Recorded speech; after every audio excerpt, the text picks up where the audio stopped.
Saudações, amigas e amigos, eu sou Ellison Silva e chego agora com a edição 89 do Quarta Categoria, Casa da Série D no mundo dos podcasts. Lembrando que vocês podem nos seguir no Instagram e no Twitter, @pcategoria, e também que os nossos episódios estão no Google Podcast, no Deezer, no Spotify e em vários outros agregadores, e agora também no YouTube, né, onde você deve se inscrever lá no nosso canal para dar aquela força para a gente.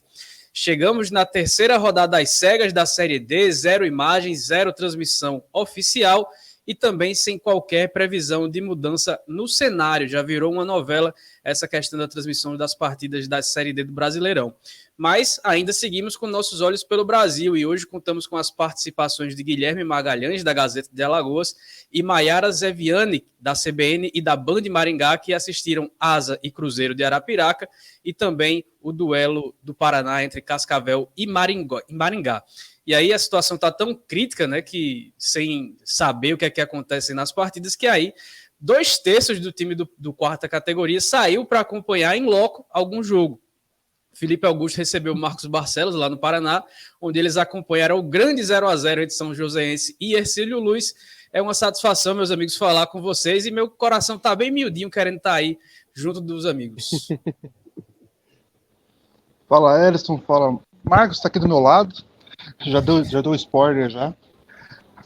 A CBF nos obrigou, né, a fazer uma viagem para acompanhar Hercílio Luz e São Joséense, grupo A8, que foi inimigo do entretenimento nessa rodada de clássicos. Vamos falar sobre as partidas também da Série D. Bom dia, boa tarde, boa noite a você, o vídeo do quarta categoria. Olha só, ó. Ah, rapaz, aí, ó. Ele existe, rapaz, ele existe. Pois é, a CBF obrigou a gente a fazer essa viagem. Eu exijo agora o meu reembolso, né? Reembolso não só da viagem, mas também do ingresso do jogo, porque o jogo teve uma ausência de entretenimento danado, né? Mas a rodada não é feita de um jogo só, de um grupo só, então teve bastante entretenimento em várias partes do país, exceto onde a gente estava. Mas aqui, pelo menos acompanhando o brother aqui, que a gente está fazendo os rolês pela cidade de Curitiba, tá valendo a viagem, né? Isso aí a CBF não precisa reembolsar, não. Mas reembolsa no ingresso. Pois é, a CBF está aí cobrada ao vivo para devolver o dinheiro do ingresso de um jogo muito ruim. Mas vamos lá, soltar a nossa vinhetinha para a gente começar a falar aí sobre essa terceira rodada da Série D do Brasileiro. O Quarta Categoria é um podcast sobre a Série D do Campeonato Brasileiro, que traz informações, curiosidades e conteúdo relevante sobre o futebol que fica longe da grande mídia. Com eles, Felipe Augusto, Marcos Barcelos e Ellison Silva. E é isso aí. Como eu já trouxe, né, no iniciozinho do podcast, né, na nossa abertura, seguimos com a Série D às escuras, né? Ruim para os torcedores, para os jogadores que se mostram menos aí no mundo do futebol, para os clubes que perdem visibilidade e assim a possibilidade de conseguir mais patrocínios, algo que já é muito difícil naturalmente, e aí com o campeonato escondido fica pior ainda, e principalmente quem perde a credibilidade da competição, né? Já que o futebol brasileiro está com água no pescoço em meio a denúncias de manipulação de resultados aí por esquemas de apostas. E aí a divisão nacional com mais clubes, né, 64 equipes, fica sem se mostrar e aí vira um prato cheio tanto para desconfiança, né, de quem acompanha as notícias e não acredita muito bem no que está acontecendo, resultados estranhos, lances esquisitos, e também para quem quer agir dentro dessas irregularidades, né, e fica livre para tem esse caminho aberto pela própria CBF, que é quem deveria cuidar da competição. Mas aí a gente já está no quarto episódio falando a mesma coisa, então a gente vai parar de dar murro em ponta de faca por hora para chegar nos 8 grupos que fizeram aí essa terceira rodada da Série D do Brasileirão.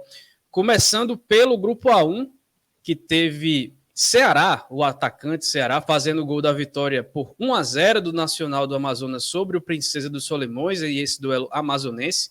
Tivemos muitos duelos estaduais nessa terceira rodada. O Águia de Marabá venceu o Maitá por 2-0, com gols de Luan Parede e Adalto. São Raimundo de Roraima fez 3-0 no trem, com Guigui, Carlos e Alan Rosário. E fora de casa, a Tuna Luso marcou com Enzo o gol da vitória por 1-0 sobre o São Francisco. 2 blocos aí dividem a tabela nesse grupo A1. E aí a gente segue agora pela ordem de classificação. São Raimundo, Águia, Nacional e Tunaluso tem 6 pontos, são os times do G4. E aí também na ordem do 5º ao 8º, Princesa de Solimões, Humaitá, São Francisco e Trem estão com 3 pontos.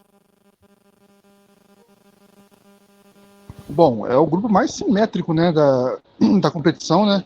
Primeira rodada teve 4 vitórias, segunda rodada 4 vitórias das equipes que perderam na primeira rodada, e agora 4 equipes venceram novamente, né, e fizeram essa classificação, como o Márcio citou, né, de primeiro ao quarto com 6 pontos, e do 5º ao 8º com 3. Destacar a vitória do Tunaluso fora de casa, né, Tunaluso que vinha... Ainda tem muita desconfiança, né, conseguiu uma vitória fora de casa com o São Francisco, que tinha vencido o São Raimundo em casa, então era um jogo que a gente ficava na dúvida se a Tuna podia conseguir a vitória, e conseguiu. E o Águia parece manter a força dentro de casa, né, 2-0 contra o Humaitá.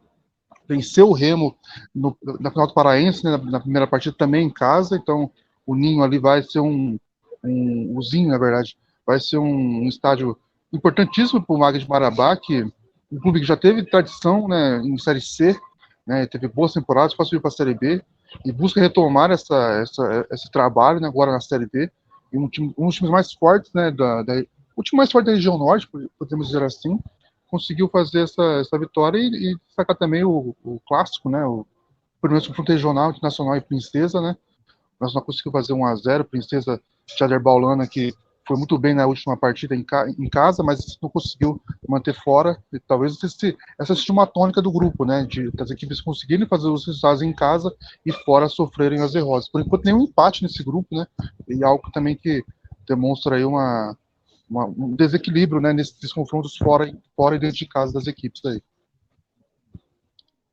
E destacar nesse confronto aí do Princesa, que até agora, né, tá tendo um início um pouco mais difícil, né, mas a gente acredita que é um time que vai brigar por classificação, né, o Princesa de Solimões. Pegou 2 jogos duros fora de casa, contra 2 equipes favoritas, né, a classificação. Então, é uma equipe que a gente tem a expectativa de uma campanha melhor, né, apesar desse início de tropeços fora de casa, conseguir uma boa vitória na segunda rodada jogando seus domínios.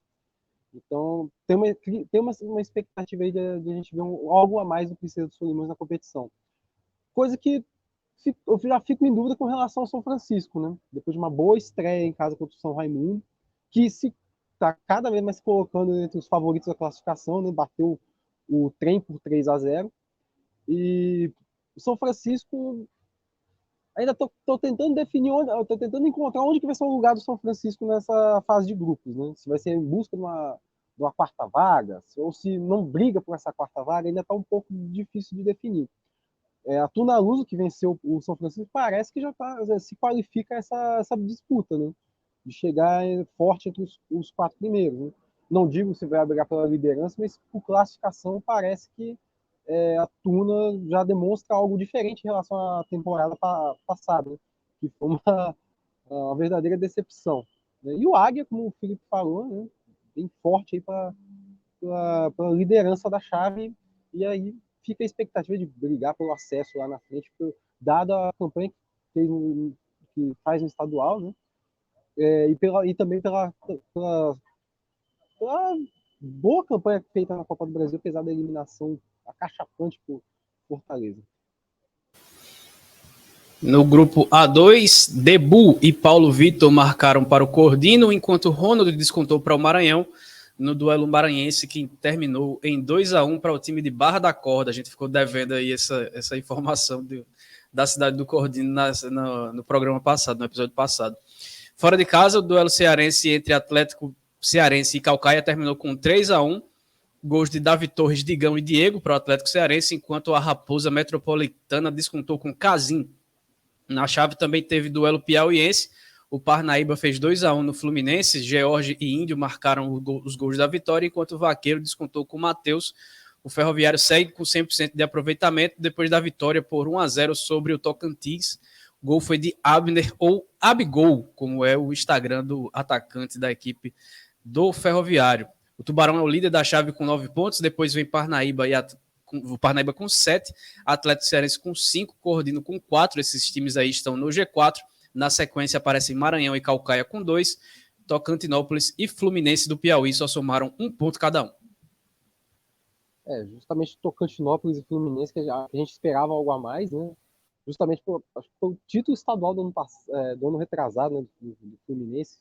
A gente esperava que o Vaqueiro chegasse com força na Série D do ano passado, ensaiou uma boa campanha, depois acabou sendo eliminado na primeira fase, e ficou a expectativa para esse ano tentar fazer algo melhor, assim como a gente estava com a expectativa com a Tunaluso, né, esse ano. E o Fluminense segue não correspondendo na Série D, né? Tem um início muito ruim na competição, e claro, tem 11 rodadas pela frente para tentar reverter, mas a gente sabe que são pontos preciosos que vai perdendo aí pelo caminho nessas 3 primeiras rodadas. E mesma coisa o Tocantinópolis, né? Fica até expectativa maior do Tocantinópolis, dado o quase acesso ano passado, né? E, por enquanto, início bem ruim do Tocantinópolis na competição. Já o Ferrão, né, com a responsabilidade de voltar para a Série C, vem correspondendo muito bem. 3 jogos, 3 vitórias, 100% de aproveitamento, e vai se candidatando, vai mostrando ao país ao que veio, né? Não só aos seus rivais da chave. Agora, o Caucaia, que eu esperava algo diferente de 2021, daquela competição bem errante que eles fizeram, vai ter no mesmo início, né? É um time que já mostrou que no ataque produz bastante, mas defensivamente repete as atuações de 2021, uma defesa bem vazada, né? Claro que ainda não repetiu a atuação dos 9-0 lá no jogo contra o ABC, mas tem se mostrado uma defesa bem fácil de se penetrar.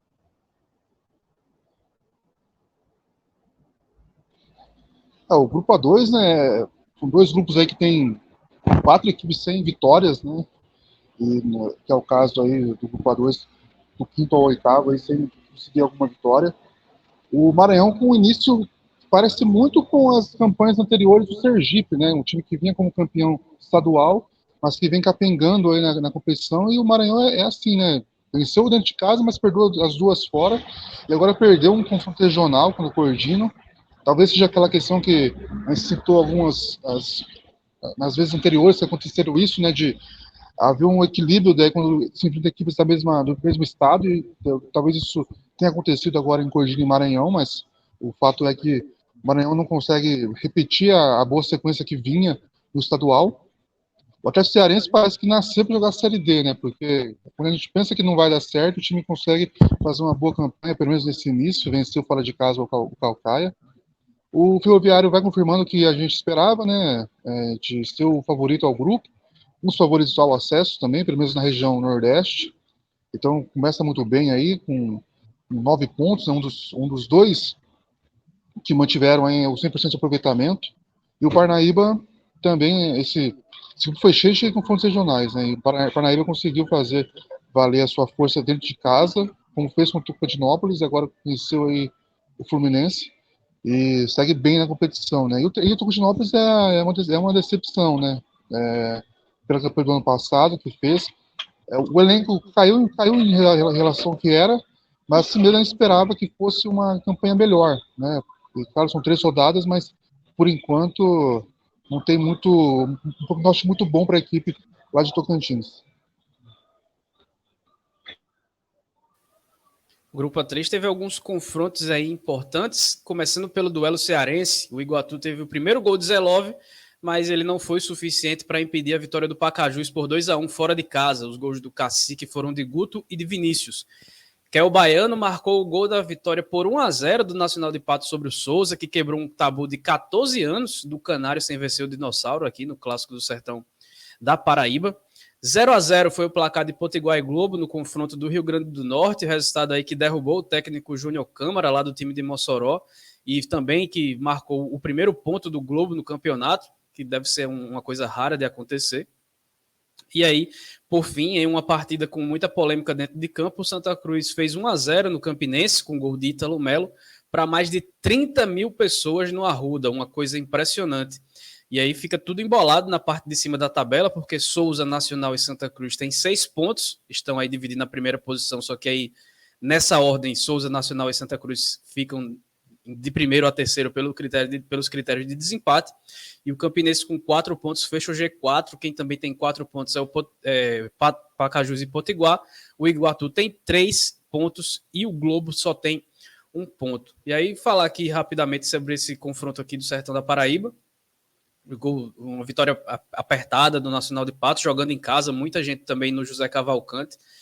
Confronto duro contra o Souza, né, que perdeu 100% de aproveitamento e reclama bastante da arbitragem, porque teve 2 jogadores expulsos já nos acréscimos do segundo tempo, reclama de pênalti não marcado, reclama também de expulsão de jogador do Nacional que deveria ter acontecido, mas isso aí tudo dentro da normalidade, o que não aconteceu aparentemente lá no Arruda, né, porque o Santa Cruz fez 1-0, né, no Campinense, logo depois o Anderson Sobral, o zagueiro da Raposa, empatou, o gol foi anulado, e aí muita confusão lá, e o treinador Luan Carlos do Campinense acabou sendo expulso e saiu fazendo gestos obscenos para a torcida do Santa Cruz. Ele alega que o quarto árbitro da partida o ameaçou, ficou provocando ele desde o começo do jogo, tanto ele quanto a comissão técnica do Campinense. O Campinense deve representar na CBF não contra o árbitro, mas contra o auxiliar que anulou o gol e também contra o quarto árbitro, ambos pernambucanos dessa partida, ficaram numa bronca muito pesada. E aí esse duelo do interior do Ceará, né? O Pacajus acho que acabou surpreendendo, né? Porque o Iguatu é um time que fez uma boa campanha no Cearense, é um time que começou dando trabalho para o Santa Cruz, venceu o Nacional de Patos jogando em casa, e aí perdeu para o Pacajus, que não tinha demonstrado muita força ainda no começo da competição, tinha só 1 ponto, mas conseguiu surpreender aí. Esses duelos regionais têm muito desses elementos surpresas para acontecer. E aí o 0-0 entre Globo e Potiguar, acho que deve ter tido pouquíssimas testemunhas, e me surpreende essa demissão do Júnior Câmara depois de só 3 rodadas, o time com 4 pontos aí, a 2 pontos da liderança, ficou na 3ª posição do Campeonato Potiguar, mas ainda assim a diretoria do Potiguar de Mossoró acabou preferindo pela saída do treinador, mais um que roda, o segundo só nessa chave, né, porque o Lawrence Borba já tinha deixado o Globo depois da primeira rodada. Me parece que a percepção, né, dos diretores, a direção do Potiguar, né, é a mesma que é externa, né, que é nossa, né, de que empatar com o Globo atualmente, né, é derrota, né, digamos. Mas claro que os 4 pontos, né, eles deveriam, tipo, o Santa Cruz, né, que mesmo com toda a questão, que para mim não foi uma surpresa tão grande assim essa vitória e tal, mas a diretoria optou por isso, pelo que parece, por entender que empatar com o Globo é pior muito pior do que o melhor que ele fez nas 2 primeiras rodadas, né? Então acabou que isso aconteceu e foi demitido, né? Então e Santa Cruz com o Campinense é o jogo mais pesado dessa Série B, né? O Santa Cruz com um início muito parecido. Hoje eu estou relacionando equipes anteriores. O Santa Cruz começou com uma campanha muito parecida com o América. Em outras campanhas, o time fazia 1-0 e meio que ia assim e tal, né? O América ano passado tinha um pouco disso, e agora o Santa Cruz parece que tem isso, porque o América depois do mata-mata se reinventou e foi muito, muito forte em relação às outras equipes.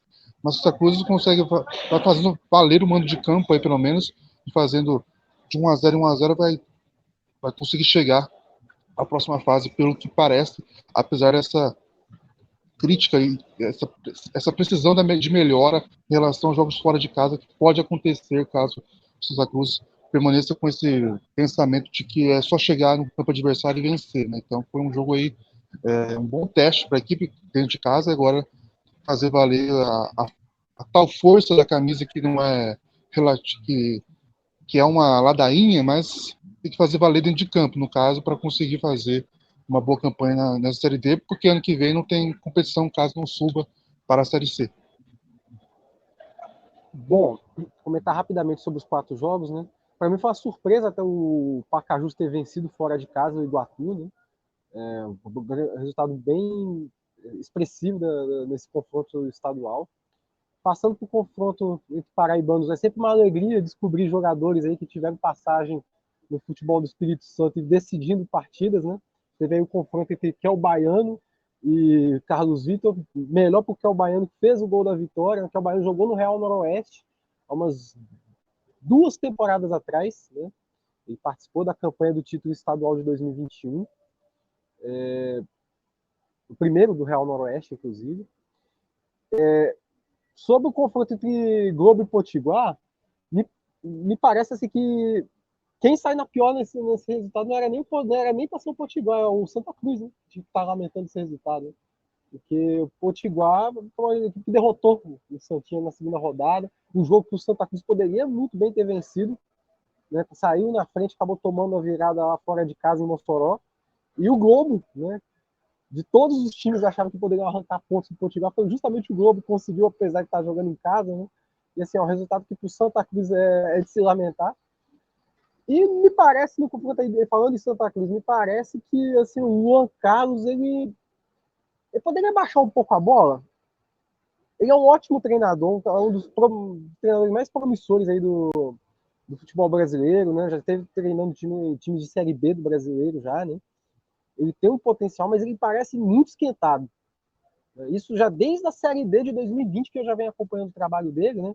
Desde aquela época do Goianésia, é sempre aquela pressão na beira do campo, é sempre aquele nervosismo, e isso acaba atrapalhando o desempenho do próprio time. Né? Não posso dizer que foi o caso aí no Santa Cruz e Campinense, não sei, não acredito que tenha prejudicado, mas em algum momento vai prejudicar. Né? Ele acaba transmitindo muito essa raiva dele na beira de campo para os jogadores. Acho que isso poderia ser menos. É um cara de muito potencial, mas que tem que se controlar aí nessas horas. Ele reclamou, inclusive, publicamente da CBF pela questão de escalar auxiliares dentro do próprio estado, né? A gente tem nos jogos da Série D o árbitro vem de outros estados e os auxiliares, os bandeiras e o quarto árbitro sempre dos próprios estados, né? Por questão de economia mesmo, para não ter que pagar deslocamento para muita gente, para um quarteto de arbitragem completo. E aí o Luan Carlos criticou isso. Eu concordo e discordo ao mesmo tempo, mas isso aí fica um papo mais para frente. O duelo sergipano do grupo A4 terminou com o Pedro Henrique marcando o gol da vitória por 1-0 do Sergipe sobre o Falcon. Não dá para dizer que foi fora de casa, porque o Falcon joga no Batistão, que é a casa do Sergipe, só que o Gipão era o visitante nessa partida. Bahia de Feira e Retrô empataram por 1-1, com Kesley marcando para os baianos e Luizinho empatando aí para o time pernambucano, que segue sem vencer. Acho que dá para chamar até de uma das decepções desse começo aí da Série D. No duelo de Arapiraca, o Cruzeiro fez 2-0 no Asa, com dois gols do meia Aurélio. Jean e Wesley fizeram 2 vezes para o Jacuipense, mas o Atlético de Alagoinhas empatou com Leilson, Adriano, Michael Jackson e Reinaldo, esse último gol aí aos 58 do segundo tempo, empatando o placar no confronto baiano entre Jacuipense e Atlético de Alagoinhas em 3-3. O surpreendente Cruzeiro de Arapiraca é o líder com 7 pontos, o Asa vem logo atrás com 6, seguido do Bahia de Feira e Jacuipense, que tem 4 pontos. O Falcon também tem 4, enquanto Sergipe e Retrô estão com 3. O Atlético de Alagoinhas é o lanterna com somente 1 ponto ganho. Antes do Marcos e do Felipe comentarem aí sobre esse grupo A4, o Gabriel Magalhães esteve no Fumeirão, o estádio municipal de Arapiraca, e aí falou sobre esse triunfo do Cruzeiro sobre a equipe do Asa. Categoria, o prazer e uma honra estar aqui participando do programa mais uma vez, e agora para falar de uma grata surpresa, né, desse início de Série D, que é a do Cruzeiro. O Cruzeiro no último sábado venceu o derby arapiraquense contra o Asa, venceu e convenceu, anulou todas as ações do Asa. O Asa mal conseguiu criar e foi derrotado no derby, algo que não acontecia desde o ano passado no Campeonato Alagoano. E o que falar desse Cruzeiro é que é uma equipe que não possui investimento, não é rico, mas possui uma disciplina tática que chega a ser impressionante. Pouquíssima gente colocava o Cruzeiro como um favorito, conseguiu uma das vagas na segunda fase, mas o que o Cruzeiro vem demonstrando dentro de campo é que, apesar de não ser um jogo tão bonito, ele vai brigar sim por uma classificação. O que pesou muito nesse jogo foi a disputa entre os treinadores. O técnico Adriano Rodrigues está há mais tempo, ele trabalha no Cruzeiro desde a metade do Campeonato Alagoano, mais ou menos, enquanto o Paulo Roberto Santos ainda está trabalhando o time, está há pouco mais de um mês no Asa, e isso pesou. O Asa não conseguiu achar alternativas para superar a boa defesa do Cruzeiro, que tem se demonstrado muito forte desde o início da Série D. Tem um goleiro muito bom que é o Jefferson. Ele conseguiu fazer defesas incríveis contra a Atlético de Alagoinhas e Retrô. então ele tem um peso muito grande nessa campanha cruzeirense.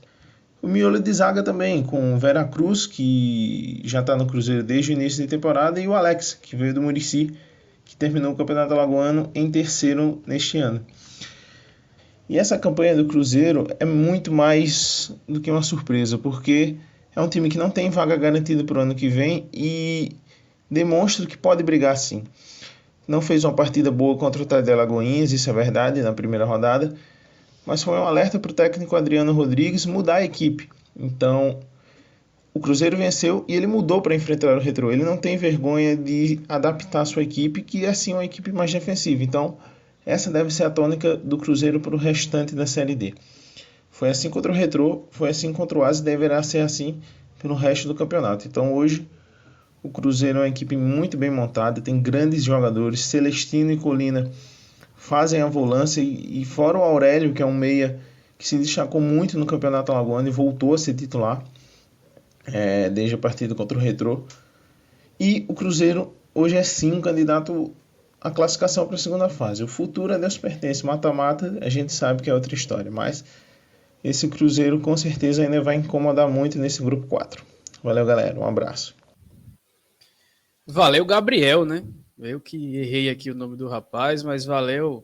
Guilherme, rapaz. Estou que danado de Gabriel que tem na minha cabeça. Guilherme, valeu, Guilherme. Muito obrigado aí pela participação no Quarta Categoria, trazendo aí os detalhes desse clássico de Arapiraca. E aí, o que é que vocês têm para falar também mais sobre o grupo A4, além do que o Guilherme trouxe para nós? Olhando de primeira, assim, nessas 3 primeiras rodadas do Cruzeiro, parece que vai ser aquela equipe que quando tiver a obrigação de vencer as partidas, né, contra o adversário inferior, igual foi contra o Atlético de Alagoinhas, vai ter uma dificuldade ofensiva, né?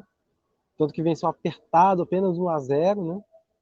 E contra adversários que são favoritos, tem a possibilidade de fazer resultados até mais expressivos, né? Como essa vitória diante do Asa, que era favoritaço, até pelo que a gente conhece do Asa de Arapiraca, ainda pela falta de conhecimento que a gente tem do Cruzeiro, né? E até como o próprio comentário do nosso colega aí, né? É que o Cruzeiro não tem um grande investimento, né? Ele praticamente falou, não tem investimento, mas tem uma equipe bem ajeitada, né? Bem postada defensivamente, né? E aparentemente vai ser isso aí, né? Em jogos que ele não vai ter a obrigação de, aparentemente não tem a obrigação de sair vencedor, ele pode até conseguir resultados mais expressivos. E quando tiver a obrigação de sair com a vitória, vai passar um certo aperto, né? E tá aí o desafio para a equipe do Cruzeiro de Arapiraca, estreante nessa Série D, né? De buscar uma forma de produzir mais ofensivamente, né? Que defensivamente tem mostrado um belo trabalho até então, né? Sobre os outros resultados, né? Vou começar até pelo confronto baiano, entre Jacuipense e Atlético de Alagoinhas. O Felipe até estava fazendo comparações de equipes tendo início semelhante a outras equipes, né? E o Atlético de Alagoinhas está fazendo uma campanha semelhante ao do Atlético de Alagoinhas, né? Porque, assim, parece que contra times de outros estados sempre vai passar a pé, sempre vai perder. Agora, quando pega os confrontos entre times locais, parece que ele resolve reagir. Nem sempre sai com a vitória, mas resolve mostrar alguma coisa, né? Isso significa que a gente espera algo a mais do Atlético de Alagoinhas? Não. Acho que é a campanha padrão aí do Carcará, né? E acredito que não vai mudar muito a tônica aí, não. Acredito que o Atlético de Alagoinhas continue não esperando muita coisa, né? Apesar de o resultado ser bastante surpreendente. Um 3-3, bastante entretenimento nesse duelo. Bahia e Retrô, por um momento a gente até achou que o Retrô ia entrar em crise, né? O Bahia de Feira estava vencendo a partida em seus domínios. O Retrô até agora não mostrou que veio, mas conseguiu arrancar um empate importante aí para a sequência da competição diante do adversário que é favorito à classificação, né? E Falcon e Sergipe, eu até brinquei com o Felipe no dia que a gente estava acompanhando os resultados, né? A camisa pesou, né? Mas não, eu acho que talvez a inexperiência aí do Falcon na competição, né? Pegando um duelo de times do mesmo estado, talvez pesou até mais, né? A gente espera muito mais do Falcon do que o Sergipe, né? Mas não deixa de ser um resultado impressionante aí nesse início de competição. Foi a rodada de surpresas, né? Nesse grupo, acho que tem duas, né? Até Alagoinhas, empatar com o Jacuipense, e o Sergipe venceu o Falcon, apesar disso, né? Apesar que a questão do confronto regional equilibra, né? Ainda mais que a partida foi no Batistão, então não foi mando do Falcon, né? Propriamente dito. O empate, né, entre os baianos, né, preocupa mais, diz mais sobre o Jacuipense, né? Que ele não consegue engrenar, né? Tem uma dificuldade muito grande recente contra equipes do estado na Série D. Teve isso agora contra a Alagoinhas. E é um time que é cotado para lutar por ficar nas fases agudas, né? Quartas final, oitavas e tal, né? Foi vice-campeão estadual, não teve um elenco desmanchado, mas agora sofre aí com esse início aí para conseguir fazer uma campanha sólida, mesmo que com 3 rodadas. E o interessante, né? Pegando um pouco do Asa e Cruzeiro, né? Que foi o primeiro confronto alugando fora de Maceió no Brasileirão, né? A primeira vez que uma cidade do interior teve um confronto nacional do Brasileirão com Asa e Cruzeiro, né? Esse Cruzeiro é a segunda versão daquela equipe dos anos 90, chegou até a disputar a Copa do Nordeste, e o Cruzeiro tem uma vantagem histórica, né? As duas versões, essa está empatada agora em 2-2 em vitórias para cada lado, e é um jogo aí que o Asa era tido como favorito, né? Mesmo com a boa campanha do Cruzeiro, mas acabou que a boa defesa celeste prevaleceu e na transição rápida, no contra-ataque, no ataque rápido, conseguiu fazer 2-0. E é a grande surpresa, né, desse início de Série D, sem dúvida alguma, porque é um time que a gente apostava que ficaria na parte baixa, né? Claro que pode haver uma queda, mas eu confesso que essas boas surpresas, assim, ainda mais bem alternativas como o Cruzeiro, eu fico na torcida para que continuem aí com essa boa campanha para conseguir passar de fase. Então a gente chega ao fim desse grupo A4 e dá aquela pausa para passar nossas vinhetinhas e a gente volta daqui a pouquinho com os outros 4 grupos que completam essa primeira fase da Série D do Campeonato Brasileiro. E tem aqui Brasileiro Feminino Série A2, também Terceirona Paranaense. Adivinha? O futebol longe dos holofotes, uma paixão pelo alternativo. Revista Série Z, a revista do futebol alternativo. 2011, o site vozdatorcida.com traz o melhor conteúdo independente sobre o futebol paraibano, com credibilidade e sem compromisso de agradar ninguém. Para ficar por dentro de tudo que acontece no futebol da Paraíba, acesse vozdatorcida.com e siga em todas as redes sociais, @vozdatorcida. Rapidinho, já chegamos de volta com a segunda parte dessa edição 89 do Quarta Categoria. Lembrando que vocês devem seguir a gente no Instagram e no Twitter, @PCategoria. Também se inscrever no nosso canal no YouTube, que também é o @PCategoria. E aí vocês ajudam a gente bastante aí se puder dar aquela... puder se inscrever e ligar as notificações para saber quando é que tem episódio novo do podcast. E a gente vai se organizar aí para fazer um formato de live, né? A gente está gravando como se fosse uma live, mas aí vamos tentar chegar num consenso de horário para tentar fazer uma live mesmo pós-rodada, que podemos ter mais gente participando ao vivo e tudo mais, fazer uma parada bem legal. E aí também pedir para que vocês compartilhem a palavra da Série D, que está no Spotify, Deezer, Google Podcasts e também vários outros agregadores, tocadores de podcasts.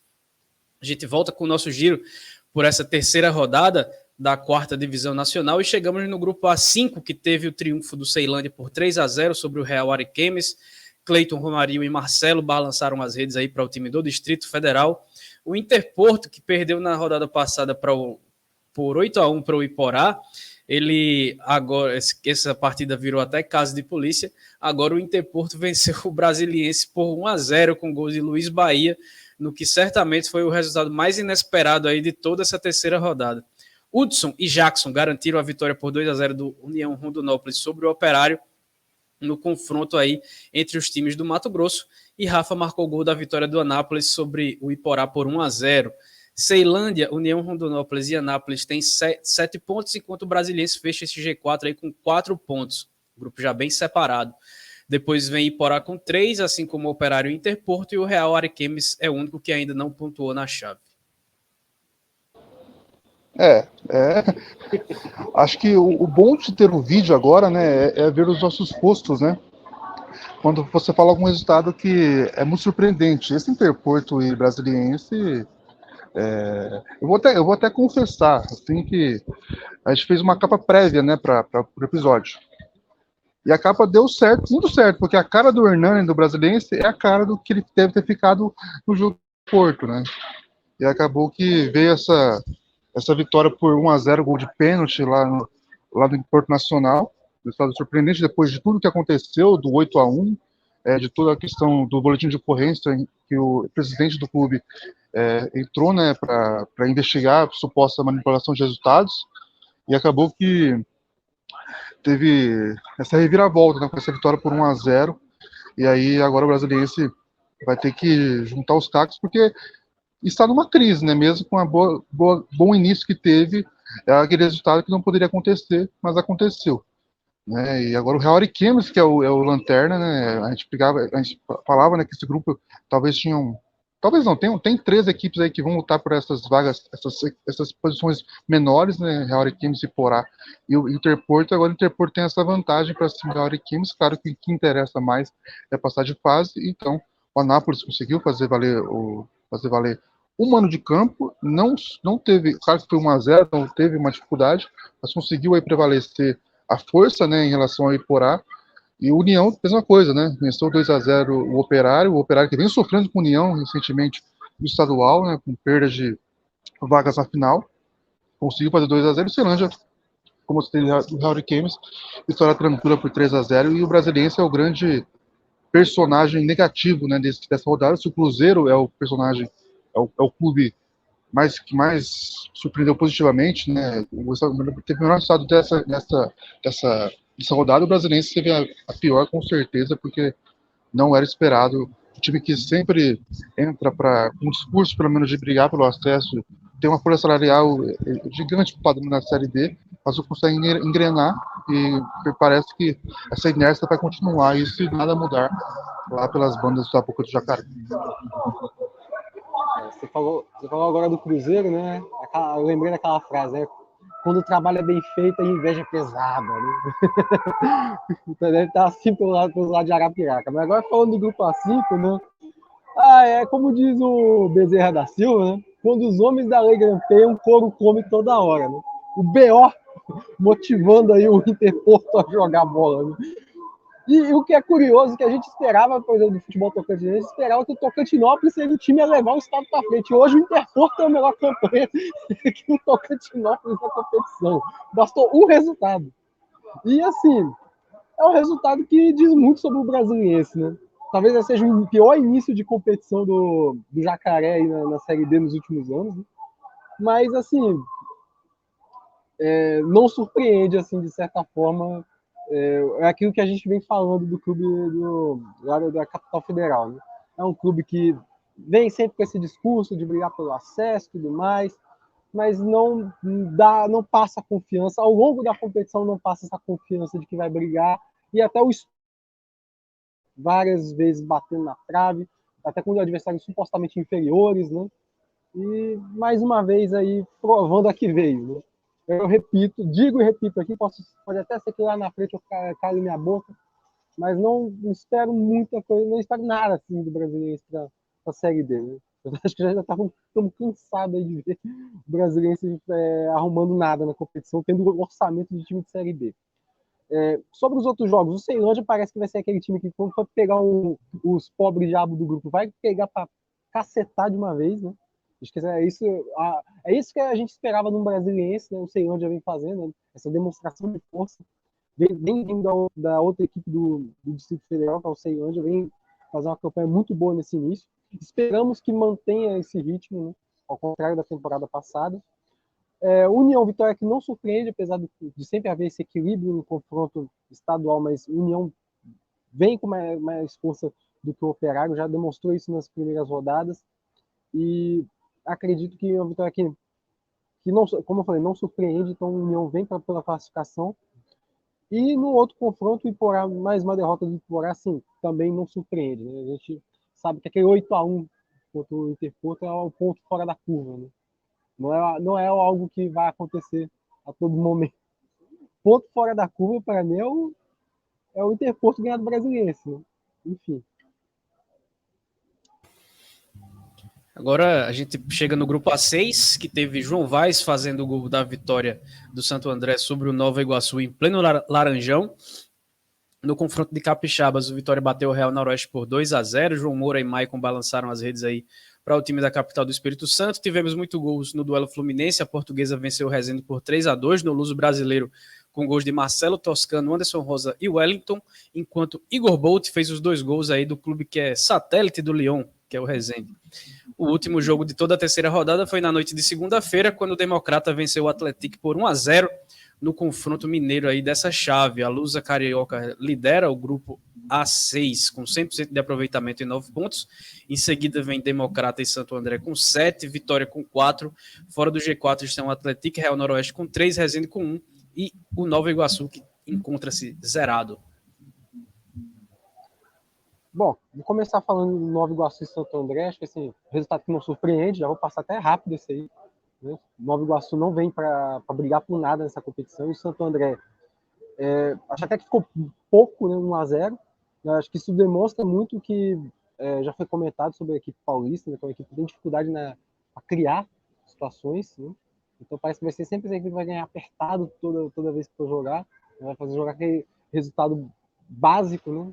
O que importa ali parece que é os 3 pontos mesmo, não é o desempenho tanto.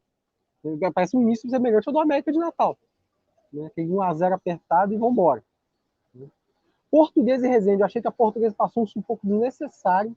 É claro que em 14 rodadas é natural que haja uma oscilação, né? Mas o Resende não me parece ser a equipe que vai brigar por alguma coisa também. E ainda por cima tem um foco na Série A2 do estadual.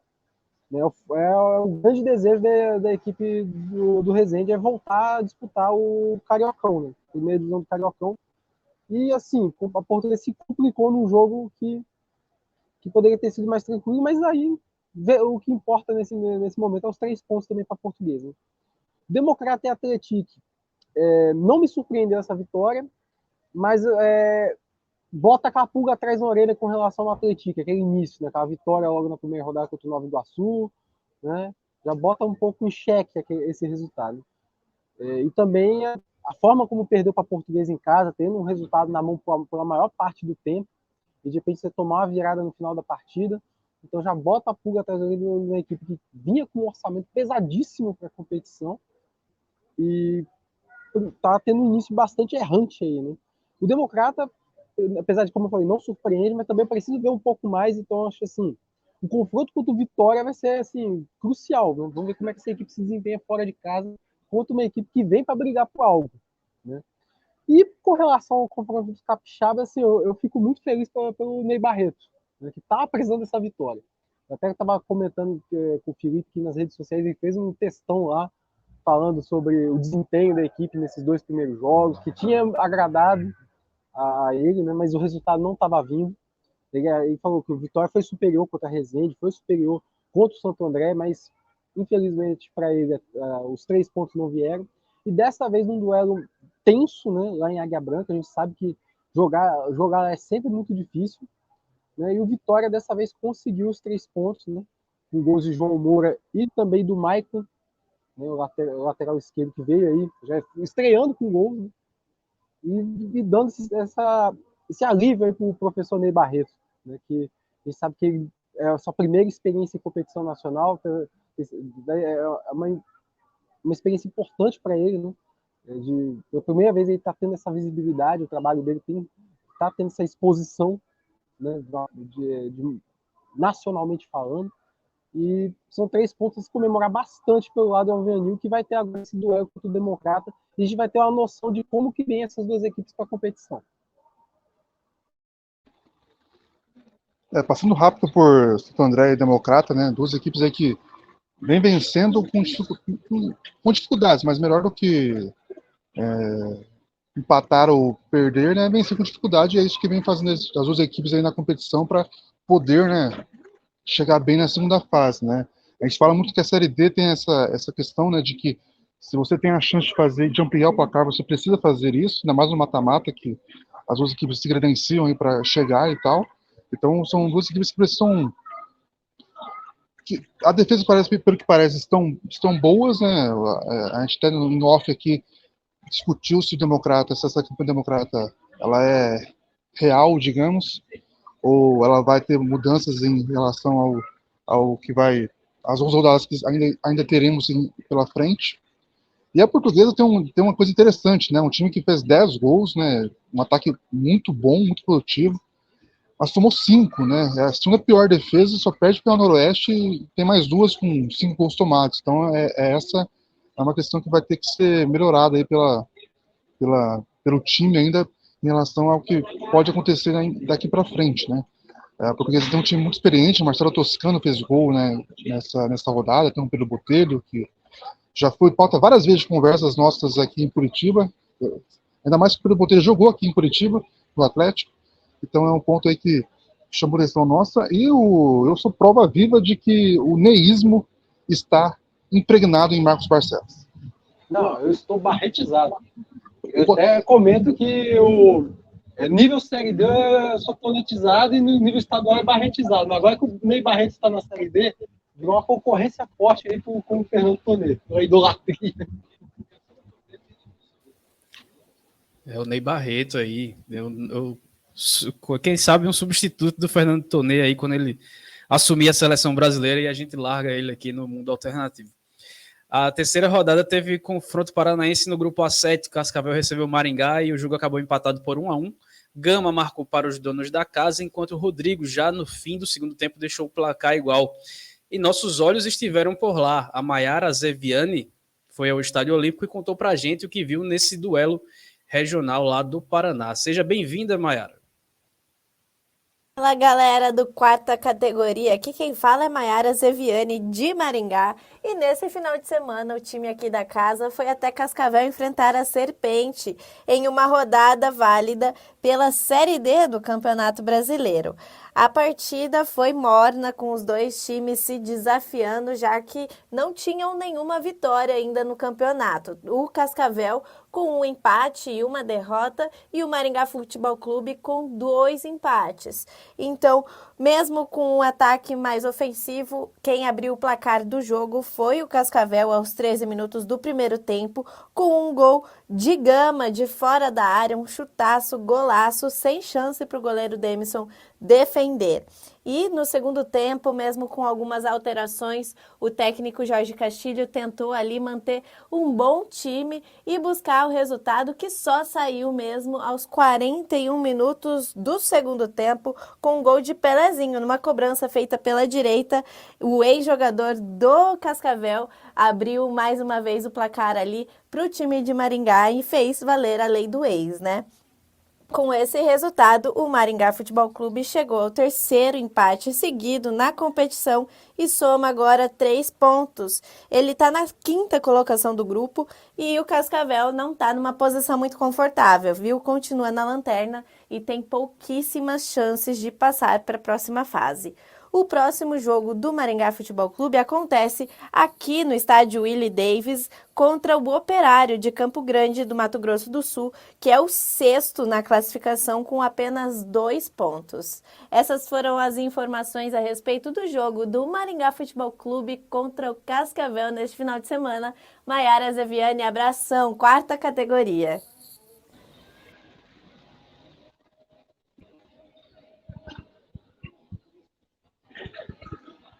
O microfone estava desligado, mas já voltou. Valeu, Maiara, muito obrigado pela participação. Seja sempre bem-vinda aqui ao quarta categoria. E aí, seguindo com os confrontos desse grupo A7, em casa a Ferroviária perdeu por 2-1 para a Inter de Limeira no embate paulista. Pilar fez o gol do time dirigido por Elano, enquanto Cadu e João Felipe anotaram os tentos da Inter. O 15 de Piracicaba fez 2-0 no craque com Anderson Cavalo, ele mesmo, e Guilherme Amorim. Fechando a chave, Bruno fez o gol do Operário do Mato Grosso do Sul e Dante empatou para o Patrocinense, jogo que acabou empatado em 1-1. São 3 pontos de diferença somente nessa chave do líder para o Lanterna no grupo A7. Na ponta está o 15 de Piracicaba com 5 pontos, assim como a Inter de Limeira e o Patrocinense. O G4 ainda tem um craque que tem 3 pontos. Também somaram 3 pontos o Maringá e o Operário. Com 2 estão Ferroviária e Cascavel, que é que vocês têm para falar aí sobre esse grupo A7?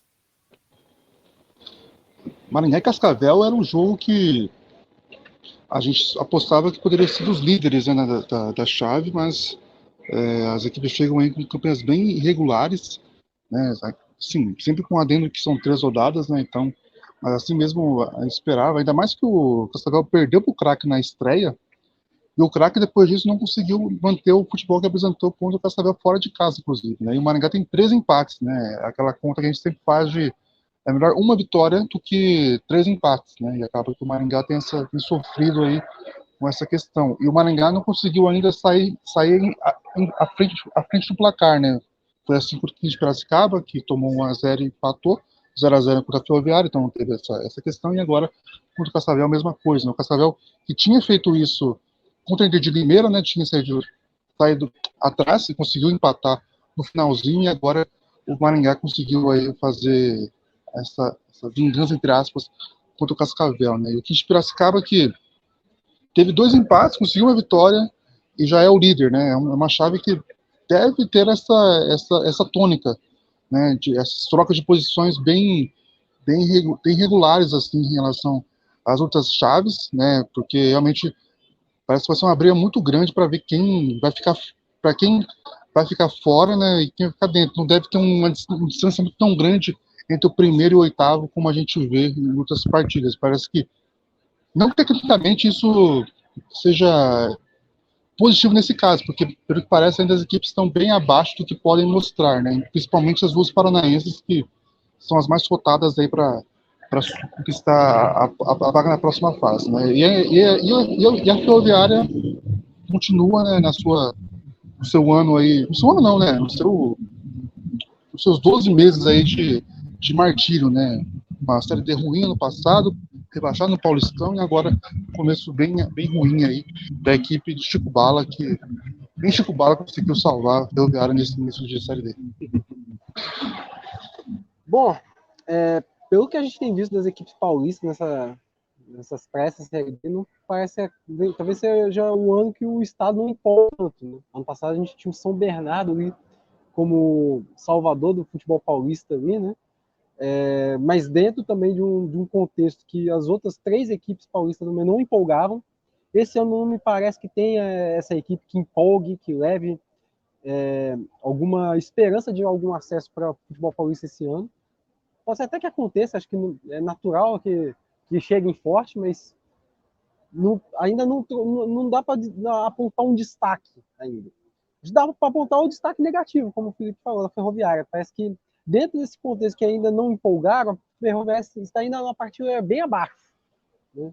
Início bem fraco, né, da equipe do ano, e vai pagando o preço aí de temporadas que teve, da temporada que teve o acesso bem próximo e não conseguiu, né?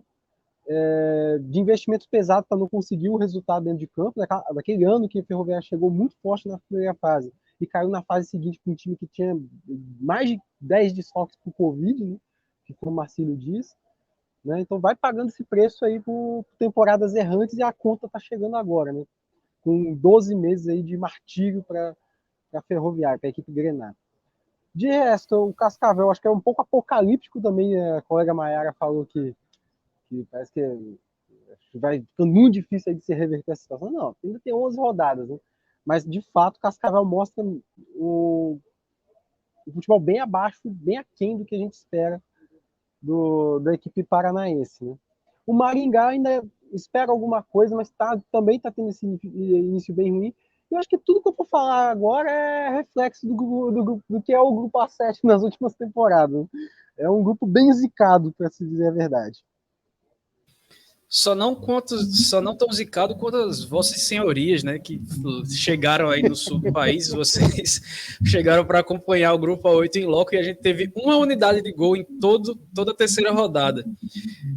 O Marcos e o Felipe estiveram no estádio do Pinhão acompanhando o empate sem gols entre São Joséense e Hercílio Luz, jogo que abriu essa rodada no sábado. O único gol do fim de semana nessa chave veio com o Adailson, que garantiu a vitória do Camboriú sobre o Concórdia por 1-0 nesse duelo catarinense. E nos confrontos gaúchos, tudo 0-0. Aimoré e Caxias, e também Novo Hamburgo e Brasil de Pelotas. O Camboriú segue com 100% de aproveitamento e 9 pontos na liderança aí do grupo A8. Depois São Joséense e Hercílio Luz tem 5, Caxias com 4. Esses times aí fecham a zona de classificação. Concórdia 3, Brasil de Pelotas 2, Aimoré 2 e Novo Hamburgo 1 fecham a tabela desse grupo A8. Bom, falando da nossa visita lá ao jogo entre São Joséense e Hercílio Luz, né? Um lugarzinho bem agradável, o estádio, né? Um estádio pequeno ali, mas bem aconchegante, com chopp bem gelado, gostamos, né? Torcida bem bonita ali representada nas arquibancadas do estádio do Pinhão, né? Estádio municipal do Pinhão, né? Mas não foi o suficiente para conseguir a vitória, né? Foi um jogo de altos e baixos das duas equipes, né? Teve momentos que o Hercílio Luz se mostrou dominante mesmo jogando fora de casa, mas o São Joséense em algum dado momento conseguiu equilibrar, e dá para dizer até que o São Joséense perdeu a chance de sair com a vitória, né? Teve ainda no primeiro tempo, né? O Mariotto, após uma saída errada da defesa da equipe catarinense, o Mariotto, glorioso Mariotto, reserva de Louco Abrão em 2019, teve a chance aí de fazer o gol da vitória da equipe paranaense, mas acabou finalizando mal, né? E no segundo tempo, pareceu que o São Joséense assumiu o domínio da partida por completo, né? Esse Luiz teve poucas chances de gol na segunda etapa, ao contrário do que teve na primeira, né? Na primeira metade do primeiro tempo, só deu Hercílio Luz. Com o tempo, o São Joséense foi equilibrando. Na segunda etapa, teve esse domínio da equipe paranaense, que também não conseguiu converter nos 3 pontos, no resultado positivo. E é isso, né? Agora, a falta de entretenimento não é culpa nossa, né? Faltou bola na rede, né? A gente pode ser responsável só por um jogo. A chave aí, se o restante da chave não quis colaborar, já não é culpa nossa, né? E um grande destaque aí, né, nesse jogo entre São Joséense e Hercílio Luz foi a presença no banco de reserva da equipe catarinense do glorioso Felipe Menezes, conhecido aí como Sleep Menezes, né, pela galera, né? Maldade, né? Infelizmente ele não pôde abrilhantar com a sua presença dentro de campo, não sei o que aconteceu, né?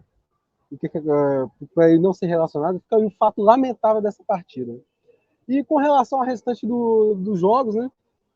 O Novo Hamburgo parecia que essa equipe ia ser um saco de pancada da chave, né? Aparentemente vai continuar sendo, mas resultado muito ruim aí do Brasil de Pelotas, diz muito sobre a equipe que veio aí, né? A equipe Chavante veio da queda livre da segunda divisão para a quarta divisão, vem com essa obrigação de retornar aos seus momentos de glória, mas não tem demonstrado força para isso, né? Não foi nem capaz de conseguir esses 3 pontos contra o Novo Hamburgo, que estava cedendo 3 pontos à vontade aí nessas 2 primeiras rodadas, e consegue aí seu primeiro ponto ainda sem marcar gols na competição, né? Aimoré e Caxias, né? O Caxias aí tinha vindo de uma recuperação diante do Concórdia, né? Venceu seu confronto em casa na segunda rodada, esperava-se uma reação diante do Aimoré, mesmo jogando fora, mas também não foi capaz de produzir um resultado positivo, né? Fica aí a preocupação para as próximas rodadas, mas acredita aí que o Caxias vem forte para brigar pela classificação. Não sei a que nível, né, estará o Caxias até o final dessa fase classificatória, mas acredito que vem para brigar. E o Camboriú segue na sua saga aí rumo à classificação, indo muito bem nesse início de competição. O Concórdia, que começou bem diante do Brasil de Pelotas, agora já não sei mais em que patamar se encontra essa equipe catarinense. Vindo de sua segunda derrota aí na fase de grupos. Olha, primeiramente, em minha defesa, eu sou do Sul, então a culpa é do Marcos. Saiu do Sudeste, veio para cá. Então, esses 3 0-0 aí não coloco na minha conta. E ainda bem que a gente foi para ver São Joséense e Hercílio Luz, porque senão, cara, não teria o que comentar sobre esse grupo, né? Porque foi um gol marcado, né? Então, ficou bem difícil pra gente aí, né? Mas falando sobre o Pinhão, né? Um que eu não conhecia aqui no Paraná, não tive a chance de conhecer esse ano, minha outra ocupação. O gramado sintético, né? Algo que vem crescendo aí no Brasil, né? Tanto que já foi até palco de treinamento de clubes como Curitiba, ou quem vinha enfrentar o Atlético, né? É um gramado bem onde a grama preta, digamos, ela é bem vista ali na cancha. Então, detalhe também para a numeração das camisas, principalmente da camisa 11 para cima, enormes. Jogadores pequenos, parece que faltou um pouco de proporção ali para as camisas. É um fato aí aleatório para vocês pesquisarem depois as camisas 11, 15, 16, que os jogadores ali um pouco mais baixos tiveram uma identificação bem grande do número da camisa, porque o São Joséense caprichou ali para os narradores acompanharem os números aí dessas camisas especialmente, né? E o Camboriú, que é o time que venceu, é a equipe a única equipe líder que tem uma vantagem que não perde a liderança na próxima rodada. Isso é garantido, né? Tem 9 pontos contra 5 do vice-líder.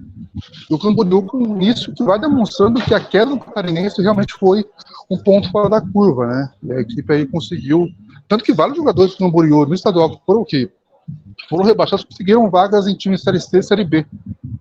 Mas no estadual a equipe não foi bem e agora tem essa dificuldade aí teve essa dificuldade, mas pelo que parece está contornando bem para conseguir fazer uma boa campanha na Série D, né, nessa estreia, né, da equipe Laranja e Preta, e agora a equipe tem essa vantagem na liderança já com 3 rodadas, né, não perderá a liderança caso não vença na próxima rodada. Então é um início muito bom, né, é o início mais dos 100% são apenas a Portuguesa e o Camboriú. A equipe que mais surpreende entre as duas é o Camboriú, com certeza, porque a Portuguesa, mesmo com o pé atrás que se tinha em relação ao investimento que fez o estadual e não correspondeu, tinha uma equipe melhor do que o Camboriú, e agora o Camboriú mostra um bom futebol, uma boa determinação para fazer uma boa Série D, uma boa primeira fase, conseguir a vaga na segunda fase, e aí diante de lutar por coisas maiores do que só disputar apenas, né? Porque a Série D tem esse ponto, né? Apesar que agora tem a cota e tal, mas você disputar por disputar atualmente não faz muito sentido. Então o Camboriú tem essa missão, ainda mais que, como eu disse, né? Como foi abaixado, não tem calendário para o ano que vem e quer fazer valer aí essa ascensão que teve, mas que foi agora atrapalhada por esse descenso, mas que, pelo que parece, realmente foi um ponto fora da curva, um erro de percurso, e tem tudo para, caso não suba na Série D, possa voltar no que vem para a primeira divisão catarinense e se recolocar aí na elite estadual. E em minha defesa, né, o Felipe falou que eu vim do Sudeste trazendo a falta de entretenimento, mas é que sim, eu venho do grupo A6. Que eu saiba, o Felipe, que é de Maringá, né, vem do grupo A7. Então, assim, quem é o responsável pela falta de entretenimento não sou eu. Eu venho aqui defender o barretismo. Apenas isso. E, para finalizar, né, eu vou inaugurar hoje aqui um prêmio, uma premiação, né, às equipes, aos grupos, né, que proporcionam a falta de entretenimento aí na Série D, né. E hoje o troféu Carne de Onça vai pro grupo A8, né? Então, a falta de entretenimento, apenas um gol na rodada, né? Então, assim, é um prêmio muito justo para as equipes do grupo A8. Eu faço um convite a todas as pessoas que vierem a Curitiba, comam carne de onça. Não me pergunte o que é, não pesquisa, só come. Tá? E faça um vídeo da sua cara na hora que você comer. Isso é o mais importante. Foi muito bom fazer isso com o Marcos. E eu também recomendo, eu passo essa experiência adiante, né? Porque eu acho que é necessário que mais gente vá até a Anvisa e questione por que estão servindo essa iguaria, né? Enfim. Vão fechar a cidade, vão interditar a cidade. Mas é isso, então a gente chega ao fim dessas 8 chaves da terceira rodada da Série D do Campeonato Brasileiro. E aí, para a gente encerrar rapidinho, eu vou só fazer minha consideração final com algo que não tem nada a ver com a Série D, né? Porque a gente está gravando aqui na manhã de 23 de maio e ontem, 22 de maio, quase metade do ano de 2023, a gente teve um comunicado do Botafogo aqui da Paraíba, clube que está na terceira divisão do Campeonato Brasileiro, para uma rede de comunicação, a afiliada da Globo aqui em João Pessoa, pedindo para que o repórter setorista não fosse mais cobrir os treinos do time, porque ele não seria mais permitida a entrada dele nos treinos do Botafogo.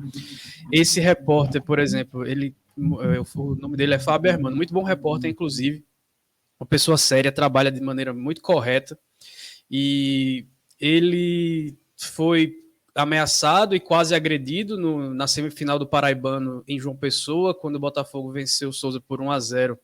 E aí um dirigente do Botafogo, o Breno Moraes, que é quem manda no clube, apesar de não ser presidente, ele inclusive está banido do futebol, e o Afonso Guedes, que é o vice-presidente de futebol do clube, eles ameaçaram e quase chegaram às vias de fato com o Fábio Hermano naquele jogo. E na partida do último fim de semana, em que o Botafogo empatou com o Pouso Alegre em casa por 1-1, o Fábio foi tentar tirar uma foto do goleiro Mota, que se machucou no aquecimento, e aí ele ia tirar a foto do Mota machucado, que ele não ia jogar, era uma ausência de última hora, para postar nas redes sociais, com informação e etc. E aí o tal do Afonso foi lá falar que isso era prejudicial ao Botafogo, não sei o que, como se o Mota não joga, ele fosse acabar jogando de alguma maneira, tanto que ele não entrou em campo. E aí o Botafogo disse que virou um conflito pessoal entre as pessoas e que isso não faria bem ao trabalho, as alegações blá blá blá, que é para tentar censurar a imprensa. Então eu deixo aqui meu repúdio e registrado a solidariedade ao Fábio, que ele continue trabalhando da maneira séria que ele sempre fez, porque esse tipo de autoritarismo, de gente que se acha dona do clube sem ser, gente que já foi inclusive banida do futebol, está banida do futebol por conta dessa questão de manipulação de resultados, isso já desde lá atrás, isso não condiz com a realidade que a gente vive em 2023, então fica aqui esse registro, esse repúdio, essa aberração que acontece aqui no Botafogo da Paraíba. Agora é com vocês. Bom, dessa vez eu vou pegar a palavra primeiro, porque eu tenho um compromisso daqui a pouco, né? Queria primeiramente agradecer por mais um episódio de quarta categoria, né? Que a gente está cada vez mais próximo ao 100º, né? Ao quarta categoria centenário aí. Estamos aí em contagem regressiva. Agradecer ao Felipe aí pela companhia aqui em Curitiba, tem sido bastante legal essa visita à Rússia brasileira, né? A República de Curitiba, né? Tem sido bem agradável aqui. O rolê pela cidade, né, a conversa, também falando, a gente botando em dia os papos sobre futebol alternativo aqui na cidade.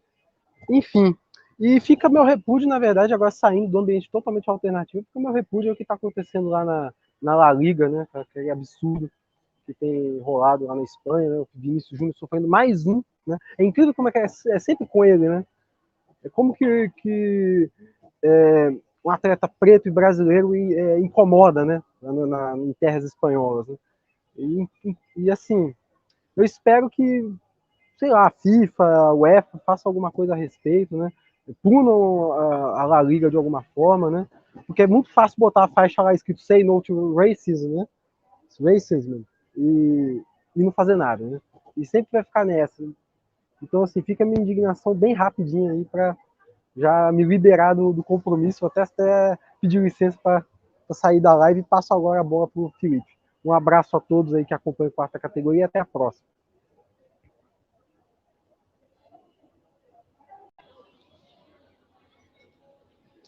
Bom, agradecer, né, por mais um episódio diferente, né? Estamos aqui em Curitiba, na sacada do hotel onde estamos, né? Destacar isso que o Marcos citou também, né, a questão do racismo, né, algo que já aconteceu na Série D também, e, na verdade, não só na Série D, mas em vários cantos do futebol mundial. E o Vini é um cara que já coloca seu nome na história, não só pelo que joga dentro de campo, mas fora também, pela posição firme. Eu acho que, pelo menos na nossa geração, talvez eu nunca vi um jogador negro tão firme, tão consistente, uma voz tão ativa, e falando coisas que precisam ser ditas, não só naquela coisa mais polida e tal, mas realmente de colocar o dedo na ferida sem medo algum, ainda mais que ele tem condição de fazer isso, né? Pelo que ele joga, pelo que ele tem financeiramente. Então é muito importante, porque é algo que pode, com certeza, reverbera os outros cantos, né? Se um cara do tamanho dele sofre com isso, imaginam que a população preta sofre realmente em geral, né? A gente sabe como é que é. Então é um ponto interessante aí, né? E destacar um ponto na nossa viagem aqui também, que a gente foi conferir um glorioso Paranaense Menino Sub-15, Imperial e Arucô, 1-1. Jogo bem melhor do que a gente foi na Série D, dá para travar com certeza. E como o Marcos não está aqui, deixa eu jogar uma questão, né? Descobri coisas aqui que o Wesley já tem informação, já espalhou a notícia, Então fica aí, é só essa questão para ver se ele vai ouvir esse episódio e relatar isso pra gente. Acusações graves, gravíssimas, mas tem muita gente que já está sabendo também e pode julgar o Marcos. Então é isso, valeu Felipe, valeu ao Marcos que já foi, valeu a todo mundo que acompanhou a gente até aqui. Eu peço para que sigam a gente aí nas redes sociais, no @pcategoria, se inscreva na nossa página no YouTube e compartilhe a palavra da Série D do Campeonato Brasileiro. Então, na semana que vem, a gente volta trazendo aí um resumão da 4ª rodada do que vai acontecer nessa Série D do Campeonato Brasileiro. Então é isso, valeu, galera, um abraço, até mais.